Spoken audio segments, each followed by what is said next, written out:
یہ مسیح کے ابن اللہ ہونے کے ابطال میں یہ دلیل دی جاتی مسیح ہے کے ابن اللہ، اچھا یہ کتاب میں ہے. جی جی جی مسیح کے ابن اللہ ہونے کے ابطال میں یہ دلیل دی جاتی ہے کہ بچہ کی پیدائش کے لیے یہ ضروری ہے کہ 23 کروموزومز باپ کے ہوں اور اتنے ہی ماں کے ہوں، لیکن مسیح کی ولادت میں یہ صورت محال ہے کیونکہ اللہ تعالیٰ جنسی تعلقات سے پاک ہے.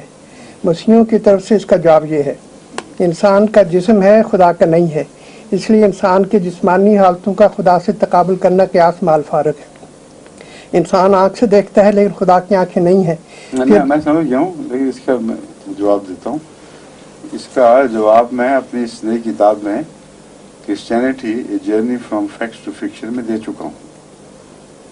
واقعہ یہ ہے، یہ بحث نہیں ہے کہ ان کا دعویٰ اپنی ذات میں کس حد تک لغو اور کس حقیقت پر مبنی ہے، کون سی دلیل ہے، یہ ہم بحث نہیں چھیڑتے سر دست. لیکن دعوے کو من و ان اگر قبول کیا جائے تو دعویٰ یہ بنے گا کہ 23 کروموسوم صرف رکھنے والا بچہ مکمل صورت میں پیدا ہو گیا ہے، کیونکہ دوسرا حصہ جو کروموسومز کا باپ کی طرف سے آنا تھا وہ چونکہ خدا کو باپ قرار دیتے ہیں وہ اس طرف سے آیا ہی نہیں.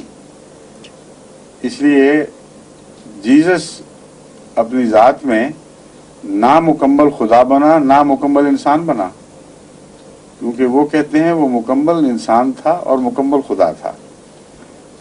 نامکمل انسان اس حد تک نامکمل کہ اگر 23 کروموسوم ہی پر اس کی بنا ہوتی جیزس کے وجود کی تو وہ بندر بھی نہ بنتا، وہ کیڑے مکوڑوں میں سے کوئی مخلوق ہوتا، کیونکہ 23 کروموسوم انسان کے تشخص کے لیے آدھے سے بھی کم ہیں.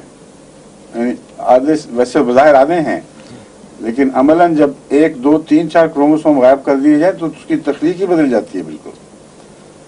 تو سوال یہ ہے کہ وہ کروموسوم جو مسیح کے وجود کی پیدائش کے لیے اس کو انسان دکھانے کے لیے ضروری تھے، وہ خدا کے اپنے ذاتی کروموسوم تھے یا بندے کے تھے؟